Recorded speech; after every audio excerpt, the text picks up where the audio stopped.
ఒకటి CRDI building Chandrababu Naidu గారి ఆధ్వర్యంలో కట్టింది, రెండు జగన్మోహన్ రెడ్డి గారి ఆధ్వర్యంలో కట్టినటువంటి ది డెక్ బిల్డింగ్.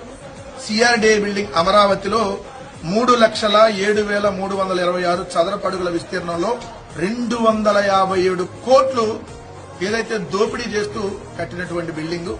అదే జగన్మోహన్ రెడ్డి గారు విశాఖపట్నంలో నౌక ఆకారంలో సిరిపురం జంక్షన్ లో ది డెక్ అనేటటువంటి బిల్డింగ్ ని 12 అంతస్తుల బిల్డింగ్ 3,76,000 చదరపు అడుగుల విస్తీర్ణంలో కేవలం 87 కోట్ల రూపాయలతో కట్టినటువంటి బిల్డింగ్.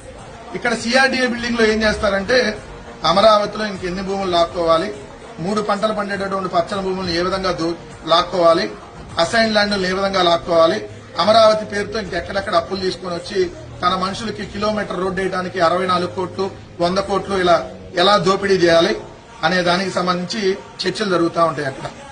అదే ఇక్కడ జగన్మోహన్ రెడ్డి గారు కట్టినటువంటి అదే డెక్ బిల్డింగ్ లో జార్జియా యూనివర్సిటీ, బెల్ సంస్థ ఐటీ కార్యాలయం, Ratan Tata innovation hub, South Central Railway zone కార్యాలయాలు ఇవన్నీ ఏర్పాటై ఉన్నాయి.